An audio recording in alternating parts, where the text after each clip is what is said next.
Welcome to lecture of discrete structures. इस lecture में हम बाई कंडीशनल स्टेटमेंट्स के बारे में पढ़ेंगे। या बाई कंडीशनल भी एक हमारे पास ऑपरेटर है, लॉजिकल ऑपरेटर है। जिस तरह इससे पहले वाले लेक्चर्स में हम कंजंक्शन को कवर कर चुके हैं, डिसजंक्शन को कवर कर चुके हैं, इंप्लीकेशन को कवर कर चुके हैं, इसी तरह से बाई कंडीशनल भी एक हमारे पास लॉजिकल ऑपरेटर है जो कि प्रोपोजिशंस को मिलाने के काम आता है। हम अब से पहले वाले लेक्चर्स में देख चुके हैं कि जब हमारे पास पी और क्यू प्रोपोजिशन होती है और अगर हम कंजंक्शन ऑपरेटर यूज करें तो पी और क्यू को मिलाने के लिए हम एंड के वर्ड का इस्तेमाल करते हैं। इसी तरह से जब हमारे पास पी और क्यू प्रोपोजिशन हो और हमारे पास ऑपरेटर हो डिसजंक्शन, तो हम पी और क्यू को मिलाने के लिए और के वर्ड का इस्तेमाल करते हैं। अगर हमारे पास पी और क्यू प्रोपोजिशन हो और हमारे पास ऑपरेटर, लॉजिकल ऑपरेटर और इंप्लीकेशन, तो हम उसको इफ पी देन क्यू की फॉर्म में लिखते हैं। इसी तरह बाई कंडीशनल क्या है? बाई कंडीशनल में हम दो प्रोपोजिशन पी और क्यू को मिलाने के लिए इफ एंड ओनली इफ के वर्ड का यूज करते हैं। इफ एंड ओनली इफ यानी पी वाली स्टेटमेंट, उसके बाद लिखते हैं इफ एंड ओनली इफ, फिर हम क्यू वाली स्टेटमेंट को लिख देते हैं।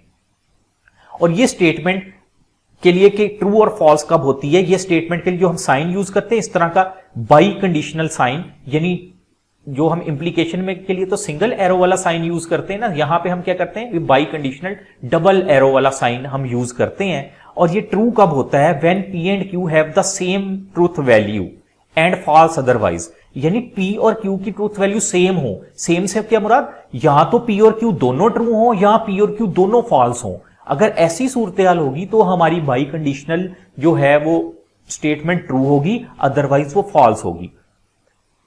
बाई कंडीशनल को बाई इंप्लीकेशन के नाम से भी जाना जाता है। और जिस तरह हमने यहां पे कुछ और भी रिप्रेजेंटेशंस हैं, ये भी होती हैं यूज, लेकिन ये कम यूज होती हैं, ज्यादा इसमें इफ एंड ओनली इफ का यूज होता है। यहां पे बताया गया कि इसको हम इस तरह से भी लिख सकते हैं, यानी पी के बाद लिख सकते हैं P is necessary and sufficient, यानी किसी स्टेटमेंट में नेसेसरी एंड सफिशिएंट का वर्ड आ जाए तो हमें वहां से पता लग जाता है कि ये बाई कंडीशनल की बात हो रही है। या ये आई डबल एफ का वर्ड अगर लिखा जाए, इफ आई डबल एफ का वर्ड लिखा जाए, हम इसको ऐसे भी रिप्रेजेंट कर सकते हैं, पी लिखें, पी के साथ आई डबल एफ और क्यू वाला वर्ड लिख दें या क्यू वाली स्टेटमेंट लिख दें। इसको इस तरह से भी रिप्रेजेंट किया जा सकता है, if P then Q and conversely. तो ये मुख्तलिफ इसकी हैं, आपने अभी के लिए ये याद रखें कि इफ एंड ओनली इफ से हम उसको जो है एग्जाम्पल्स में देखेंगे। आगे जहां पे कुछ एग्जाम्पल में चेंज होगा उस वक्त इसको फिर डिस्कस कर लेंगे कि बाकी रिप्रेजेंटेशन को कैसे हम यूटिलाइज कर सकते हैं।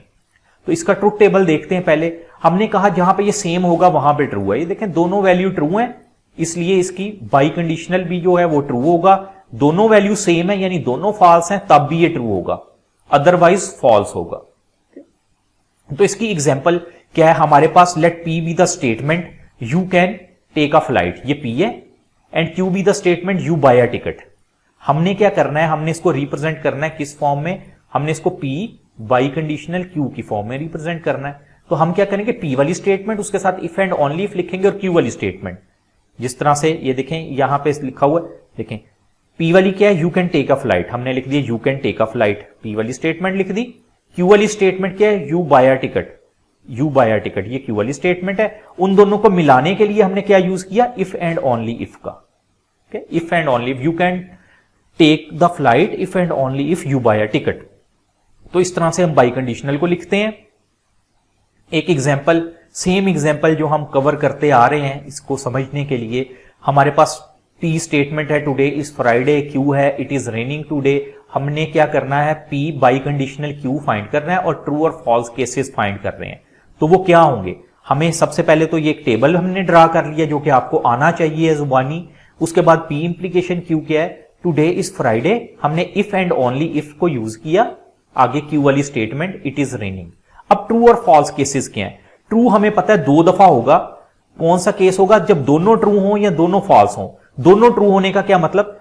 टुडे इज फ्राइडे, हमारे पास देखें टुडे इज फ्राइडे दिया गया ना, टुडे इज फ्राइडे, आगे if and only if it is raining. अगर तो एज इट इज होगा तो ये ट्रू होगा, ठीक है। और ट्रू कब होगा?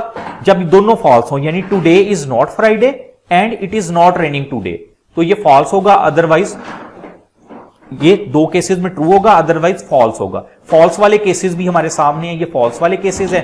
फॉल्स वाले केस में आप देख लें कि हमारे पास जो पी है वो ट्रू होना चाहिए, क्यू फॉल्स होना चाहिए। पी ट्रू का क्या मतलब? टुडे इज फ्राइडे, ये एज इट इज होना चाहिए जिस तरह स्टेटमेंट में है। और क्यू फॉल्स होना चाहिए। फॉल्स का मतलब क्यू क्या, it is raining, it is not raining होना चाहिए। तो ये देखिए लिखा हुआ इट इज नॉट रेनिंग, दरमियान में इफ एंड ओनली इफ को यूज किया गया।